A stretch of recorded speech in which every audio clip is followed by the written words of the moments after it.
Aquí es el único país en donde se puede asesinar en un lapso de 2 años al candidato presidencial de un partido y después a su secretario general. Así es.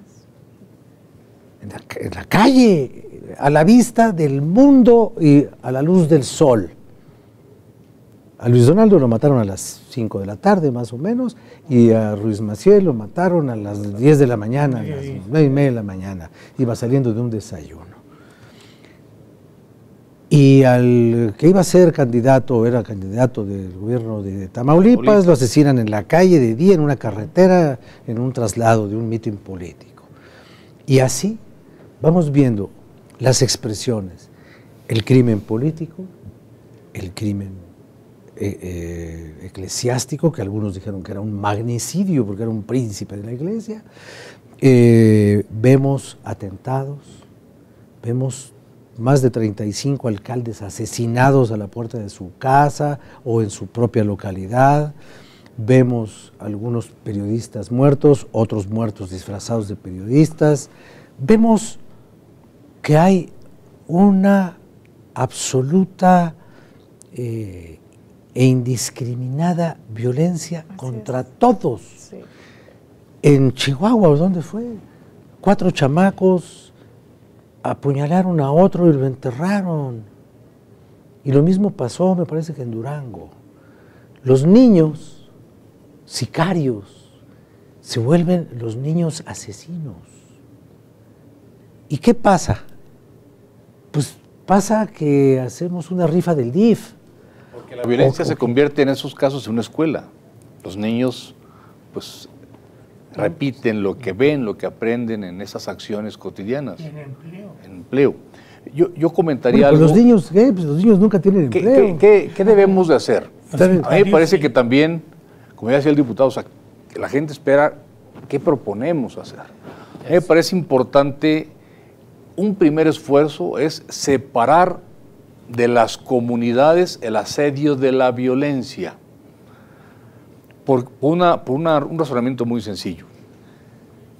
La seguridad pública, que es la primera obligación del Estado, la seguridad de los ciudadanos, la seguridad es el único servicio público que no se mide en metros cuadrados, en luz, en lámparas instaladas, que no se mide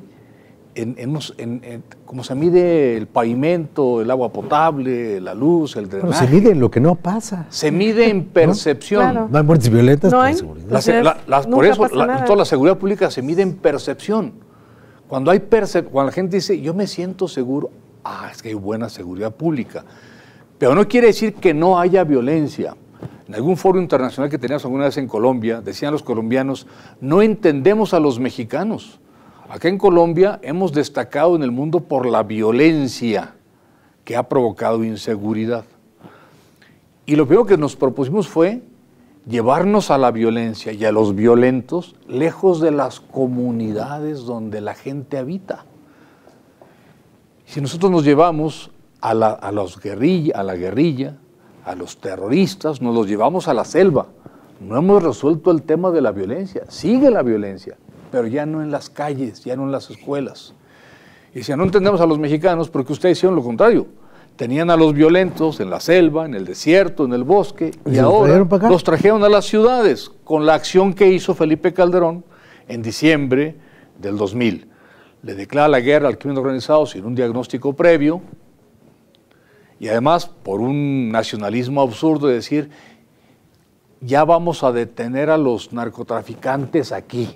Vamos a hacerle este favor a los norteamericanos. Aquí los atoramos, aquí los detenemos. Y entonces empezó a incubar la violencia en nuestras comunidades. Los que antes iban por el mar o por el bosque o por el desierto o por la selva hacia Estados Unidos, ahora los detenemos aquí y reaccionaron violentamente. Ahora, y esa perdón, violencia, diputado, ya que usted mencionó este asunto hay que aislar la violencia. Este asunto de los Estados Unidos, ¿no es también un componente de esta generalización del uso de una mala estrategia que genera violencia, estarle haciendo la chamba al gobierno de Estados Unidos, que es el dueño del mercado y por tanto el dueño de las utilidades? Y por otra parte, aceptar la subvención, que además es una cochinada lo del dinero de la iniciativa Mérida. Es una guerra impuesta. Pero políticamente es una guerra impuesta por los Estados Unidos a México. ¿En favor de quién? De Pues ellos, en favor de los mexicanos, no, porque aquí no hemos visto, bueno, sí hemos visto un cambio. Hoy las cosas están más violentas que hace una década. Así es. Eso sí lo hemos visto todos. Bueno, sería, yo comparto y respeto la opinión, sin embargo, no podemos decir que el responsable de lo que pasa hoy es un gobierno de hace 6 o 12 años. Claro. Creo que no. Claro que no. Estamos encubriendo una ineficiencia de más de 80 años. Eso que queda muy claro. Basta leer la columna de Ciro Gómez Leiva hace unos días en el Milenio para darse cuenta de lo que ha pasado en la historia, que tal pareciese que hoy ya se nos olvidó. Yo creo que hay que ser integral. Hay dos fuerzas políticas que han gobernado y no han podido, en términos, unos con unos errores, otros de diferente forma. Complicidades. Hay que dejar claro también que el gobierno es responsable de brindarle seguridad a los ciudadanos. Ineludiblemente.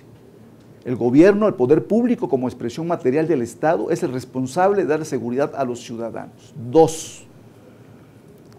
La única forma de atacar nosotros y defender como sociedad es organizándonos como tal. Una sociedad organizada, un gobierno organizado, un gobierno que esté dispuesto a dejar la corrupción a un lado, la impunidad, cumplir con su función para poder atacar a la delincuencia organizada. 3. Nosotros estamos a favor, por supuesto, de la reivindicación de los principios y los valores, que eso tiene que ver mucho. Respetamos al Ejército, a la Armada de México. Son instituciones que defienden nuestra soberanía. Por supuesto que han hecho lo que han podido, con algunos errores y por supuesto complicidades, pero no podemos caer en esta desesperación ciudadana por la ineficiencia de gobiernos históricos y menos históricos, casi el de hoy, decir que todos los policías son delincuentes. Eso no es cierto. Que todos los gobiernos son corruptos, tampoco es cierto. Que todos los partidos son ineptos, tampoco es cierto. Tenemos que valorar nosotros. Yo diría así, reivindicarnos con principios y valores, firmar un pacto de civilidad como sociedad, una sociedad participativa. Fíjense bien un dato importante en México, por la Comisión Nacional de los Derechos Humanos. 47,000 migrantes han sufrido desapariciones, han desaparecido del país. Es otro dato de la violencia en este país. Es decir, nosotros no estamos justificando un gobierno, lo estamos señalando, pero también, concluyo con esto, mi tercer comentario, hay que darle la facilidad en el marco jurídico al gobierno, como poder legislativo, como bien decían, qué hacer. El gobierno federal, el gobierno estatal y los gobiernos municipales demandan hoy un mando único de policía. Es deber del Poder Ejecutivo y es compromiso del Poder Legislativo como contrapeso de de darle la facilidad sin detrimento de la supervisión y la vigilancia. Nosotros decimos, mando único sí, pero con algunos municipios que tengan la capacidad de brindar seguridad y que tengan la capacidad instalada, que tengan la capacitación en su policía, que tengan el equipamiento, que tengan el presupuesto, que tengan la eficiencia y la eficacia en las cifras, dejarles esa función de brindarle al ciudadano, porque sabemos también que es muy triste que un ciudadano vaya a un alcalde y que este alcalde no pueda responder porque hay un mando único. Hay municipios que tienen la capacidad de dar, entonces debe de ser de una manera compartida. Es que el mando único violenta la Constitución. Y facilita y simplifica. No, violenta la Constitución de la República. Puede ser, pero lo está pidiendo el Ejecutivo. Tenemos que analizarlo como legislativo. Que lo pide el Ejecutivo no quiere decir que tenga razón. Pero tampoco podemos decirle no, porque entonces nos convertimos en cómplices de la inoperancia. Hay que tener cuidado con eso, diputado, porque darle todo al gobierno puede ser peligroso. No. Cuando empezó Felipe Calderón, su sexenio, en el país había un presupuesto, una bolsa de determinado tamaño para equipamiento, para capacitación de policías, para mejores prestaciones a sus familias, para mejores salarios a los policías, para mejor equipamiento de inteligencia. Se le dio Y en 6 años, el presupuesto de Felipe Calderón se incrementó 9 veces. En 6 años, el presupuesto inicial se incrementó 9 veces. Y el problema nacional de la violencia se incrementó 3 veces en 6 años. Entonces, eso no es la solución, no es darles todo, no es el equipamiento, no es de recursos, es también de estrategia, es de inteligencia, es de voluntad para no corromperse, porque tener también muchos elementos a su disposición los hace luego algunos ser más caros. Bueno, pues ahora tengo mucho gusto en presentarle a usted la colaboración de Miguel Reyes Razo, como todas las semanas.